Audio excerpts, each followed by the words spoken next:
Mini blog. তো আজকের ব্লগটা আমি তোমাদেরকে শেখাবো কি করে ফ্রিতে দেওয়ালি সেলিব্রেট করতে হয়। তো আমার ঘরে যে টুনি লাইটগুলো দেখছো গাইস, একটাও কিন্তু কিনা নয়। তো আশেপাশের প্রত্যেকের বাড়িতে একটা করে ওই টুনি লাইটের চেন ধার নেবে আর ফেরত দেবে না। আর যদি কখনো সেগুলো কেটে গিয়েও থাকে তো কারোর বাড়িতে যাবে, বলবে একটু ঠিক করে দিতে, বলে তাদের যে ভালো যে টুনি লাইটের যে চেন আছে সেখান থেকে দুই একটা নিয়ে চম্পট দেবে। আর ক্যান্ডেল যা আছে তা কিন্তু কিনবে না গাইস, সেটাও বলে দিচ্ছি। দেওয়ালির দিন যখন সন্ধ্যেবেলা সব বাড়িতে বাড়িতে প্রদীপ মোমবাতি জ্বলবে, তখন কিন্তু তুমি তোমার বাড়িতে প্রদীপ মোমবাতি জ্বালাবে না গাইস। সব বাড়িতে যখন জ্বলে যাবে তখন গিয়ে তার বাচ্চাদের দেখবে বসে থাকে, তো বাচ্চাদের বলবে তোদের মা ভেতরে ডাকছে, বলে বাচ্চাদের কোনো একটা কাজে বিজি করে দিয়ে যেমনি তারা সরে যাবে অমনি তাদের মোমবাতি দেশলাই সব কিছু নিয়ে কিন্তু তুমি একদম চম্পট দেবে গাইস।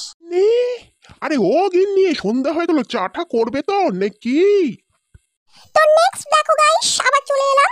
তো দেখো ঘর বাড়ি সাথে সাথে কিন্তু নিজেকেও চমকাতে হবে গাইস, সেটাও কিন্তু একদম ফ্রিতে। তো আশেপাশে কারো বাড়ি চলে যাও গাইস, একটা বিট খাবে বলে ধার করে নিয়ে এসে সেটা রস করে মুখে চোখে লাগিয়ে ভালো করে বসে থেকে 5 মিনিট ধুয়ে ফেলো। কিংবা চলে যাও আসানসোলে, সেখান থেকে পাচার হওয়া কয়লা থেকে খানিকটা নিয়ে এসে জলে গুলে একটা মাস্ক তৈরি করে হাতে মুখে গলায় লাগিয়ে 5 মিনিট লাগিয়ে ধুয়ে ফেলো। ঠিক এইভাবে গাইস পাচার হওয়া কয়লা খানিকটা নিয়ে এসে জলে গুলে একটা চারকোল প্যাক বানিয়ে মুখে ভালো করে রেখে দেবে। তবে এইবার আমি আর ট্রাইপডের ইউজ করছি না গাইস, ট্রাইপড দেখলেই তোমাদের কাকু চা চা করে আমার মাথাটাকে খারাপ করে লাগছে। ঠিক এইভাবে যখন মুখটা ধোবে শুধু স্কিনের গ্লোটা দেখবে গাইস, শুধু গ্লো। আর তাই জন্যই তো বলছি গাইস, এরকম আরো ভালো ভালো ভিডিও দেখার জন্য কিন্তু এই কাকিমার চ্যানেলটাকে ফলো সাবস্ক্রাইব করে রাখো। এরকম ফ্রি টিপস কিন্তু কেউ দেবে না গাইস। এরপর গাইস ওই বিটটাকেও ঘষে নিয়ে তার একটা রস মতন বার করে সেটাও কিন্তু তোমরা মুখে গলায় লাগিয়ে ঘড়ির কাঁটা ধরে কিন্তু 1 2 3 4 5 এইভাবে কাউন্ট করতে করতে 5 মিনিট ওয়েট করে থাকবে। তারপর ধোয়ার পর গিন্নি, আরে ও গিন্নি, তোমার ব্যাপারটা কি বলো তো? এই বুড়ো বয়সে কি মাথাটা খারাপ হয়ে গেল নাকি? এই দিয়ালি দিয়ালি করে কি শুরু করেছো? এ তো ছোট কচি কাঁচা বাচ্চারা করে। আর এবার বলে দিলাম কিন্তু গিন্নি, এই দিয়ালির চক্করে যদি কোনো গন্ডগোল করেছো বা আমার কোনো টাকা পয়সা খরচ করেছো, আমি কিন্তু তোমাকে সোজা হাজতে দেবো, এই আমি বলে দিলাম কিন্তু। তুমি একদম চুপই করো, তুমি তো আমার খুশি সহ্যই করতে পারো না। আর আমার বয়স কি হয়েছে এখনই? আমার এখন খেলাধুলা করার বয়স, বুঝতে পেরেছো? আর শোনো, ভিডিওটা বানিয়েছি, এখন আমি ঝিল্লিদের বাড়ি যাচ্ছি, ওদের ওয়াইফাই থেকে ওটা আপলোড করে দেবো, তারপর দেখবে কত ভিউ আসে। আর তোমাকে কোনো চিন্তা করতে হবে না, 1 টাকাও খরচ করতে হবে না, পুরো দেওয়ালি না আমি ফ্রিতে সেলিব্রেট করবো। জিল্লি ভালো আছিস তো? বলছি বাবা, তোদের ওয়াইফাই পাসওয়ার্ডটা একটু বলবি রে। এই কাকিমা একটা ভীষণ ইনফরমেটিভ ভিডিও বানিয়েছিল, ওটা একটু আপলোড করব। সেটাই বলছি কাকিমা, কিন্তু তোমার ভিডিও দেখবে কে? ঠিক আছে, তুই পাসওয়ার্ডটা তো বল। আর বলছি জিল্লি শোন, ওই বাজি কিনেছিস না, ওগুলো কাকিমাকে দিয়ে দে, কাকিমা রোদে রেখে দেবে, তারপর দেখবি কিরকম ফাটে। আরে কাকিমা, বাবা এবার অনেক বাজি এনেছে, ভাবছি আর কত আর ফাটাবো, কাউকে দিয়ে দেবো। তো ঠিক আছে, তোমাকেই না দিয়ে দেবো ওখানে বাজি। গুড ইভিনিং, শুভ সন্ধ্যা। শুরু করছি আজকের বুলেটিন। তো প্রথমেই আপনাদেরকে যে খবরটা জানিয়ে রাখছি, যে স্ক্রিনে যে ব্যক্তিকে আপনারা দেখতে পাচ্ছেন এ হচ্ছে ব্ল্যাক স্মিথ, এ হচ্ছে ইন্টারন্যাশনাল কয়লা পাচারকারী। তবে এ বর্তমানে কয়লা পাচার থেকেও বেশি নজর হচ্ছে এর ব্লাস্ট করার জন্য। প্রচুর আরডিএক্স নিয়ে কিন্তু ভারতবর্ষে ঢুকে পড়েছে। তো হ্যাঁ গাইস, সে কিন্তু পুলিশের খপ্পর থেকেও পালিয়ে গেছে। তো একটু সাবধান থাকুন, সতর্ক থাকুন, পুলিশ কিন্তু একে ধরার চেষ্টা করছে। এবছর সরকার থেকে জানানো হচ্ছে আপনারা কেউ কিন্তু শব্দবাজি কিনবেন না। হতে পারে আপনার কেনা চকলেট বোমটার মধ্যে আরডিএক্স আছে, সব থেকে বড় সড়ো কোনো ব্লাস্ট হতে পারে। তো দেখবেন আপনার খুশি যেন অন্যের ক্ষতির কারণ না হয়, না আপনি নিজের ক্ষতি করবেন না কারোর ক্ষতি করবেন। আর এবছর কিন্তু শব্দবাজি ফাটালে বিশেষ ব্যবস্থা নেওয়া হবে। সঞ্ঝিল্লি, কাকিমা কিন্তু জানেই না যে সরকার এবছর শব্দবাজি ফাটানোতে নিষেধাজ্ঞা জারি করেছে। তো আমাদের কাছে যা শব্দবাজি আছে না, আমি সব ব্যাগে ভরে কাকিমাকে দিয়ে আসবো। আর পুলিশ এসে যদি ধরে তো কাকিমাকে ধরবো।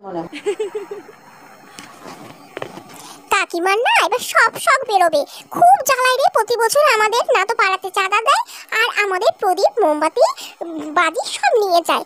এবার বুঝবে কাকিমা কিরকম লাগে। এবার যদি পুলিশ আসে না, ধরে নিয়ে যাক কাকিমাকে, কি বল? কাকিমা, আমি বিল্টু, বাইরে চলে এসো। আর বলছি কি কাকিমা, শোনো, এই জিল্লি পাঠিয়ে দিল আমার এই ব্যাগে, সব আমি দিয়ে যাচ্ছি বাজিগুলো, ঠিক আছে? ভালো করে কিন্তু ওই রোদে দাও, বিশাল জোরে জোরে আওয়াজ হবে কাকিমা, অনেক বড় বড়, বুঝলে, খুব মজা হবে আজকে, দেখো। এই ভিডিও কে বানিয়ে ও বাবা গো, ও ও, হেসে হেসে পেটই ব্যথা হবে। ও বাবা, এই মহিলাটা পাগল নাকি? কি ভিডিও বানিয়েছে যেখানে লোকজন সব হাসির রিয়াক্ট দিয়ে যাচ্ছে? আর এর ভিডিওতে তো দেখছি হচ্ছে সব লোকজন ভরে ভরে গালি দিয়েছে। তবে যাই হোক, এই মহিলাকেই আমার টার্গেট বানাতে হবে। চাই এর বাড়িতেই ভেস বদলে চলে যাই।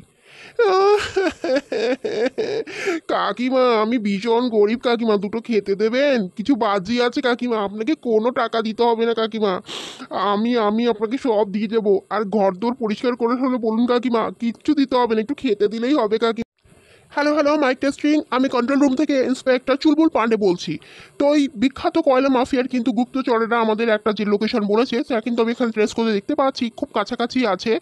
ওই মিসেস ওই পাড়ার কাকিমা বলে খ্যাত এক মহিলার বাড়িতে এসে গেছিল। তো আমি ফোর্স চাইছি ওই মহিলার বাড়ি ঘিরে ফেলার জন্য। ব্যাস, মিশ্রণ কমপ্লিট। শুধু বিকালটা হরপেকা। আহা হা হা হা হা হা হা হা হা হা হা। বাবা গো, আর এই ব্লাস্ট হওয়া থেকে আর কেউ আটকাতে পারবে না, আর আমাকে তো কেউ ছুতেও পারবে না। সব জায়গায় বোম প্ল্যান করা হয়ে গেছে, আর কাকিমার এই আতশবাজির মধ্যেই আমি রেখে দিয়েছি RX। এইবার শুধু হবে ব্লাস্ট। তোর মিশন ফেল হয়ে গেছে, you are under arrest. Inspector Joy, এই কাকিমাকেও গ্রেপ্তার করে নাও। এরা দুজন মিলে পুরো শহরকে ব্লাস্ট করার মতলবে ছিল, একদম ছাড়বে না, গ্রেপ্তার করো এদের। ইন্সপেক্টর সাহেব, আমাকে ক্ষমা করে দিন। আমি এই প্লাস্টের বিষয়ে কিছুই জানতাম না। এই হতচ্ছাড়া তো আমার বাড়িতে ভিখারি সেজে এসেছিল, খাবার দাবারও খেলো, ফাঁসিও দিল। ইন্সপেক্টর সাহেব, আইনকে আইনের পথে চলতে দিন। হায় ভগবান, কি অবস্থা! শুনুন, আমার বউ বলে বলছিল, ওকে আপনি গ্রেপ্তার করুন, প্রয়োজন পড়লে বুকে পাথর রেখে আমি আবার বিয়ে করব। ইস রে, ধনতেরাসের দিন আমার ভাগ্যটাকে চমকাতে চমকাতে চমকালো না। এই পুলিশওয়ালারা যদি নিয়ে যেত গিন্নিকে, কিন্তু ওমা, এ কি ঝেটা ধনতেরাসের ঝেটা কোথার থেকে এলো? ও বলছি, ওরে বাবা, ও গিন্নি, ঠিক ঠিক আছে, আমি আর বিয়ে করব না, আমাকে ছেড়ে দাও ছেড়ে দাও। ও বাবা গো, এ তোমার কি রূপে ফিরে এলে গো গিন্নি? কেউ বাঁচাও বাঁচাও বাঁচাও। এই ধনতেরাসের লোকজনকে আমি দেখাবো এই ঝেটার আসল ব্যবহার। আর গাইস, তোমরা আমার চ্যানেলটাকে লাইক, সাবস্ক্রাইব আর ফলো করে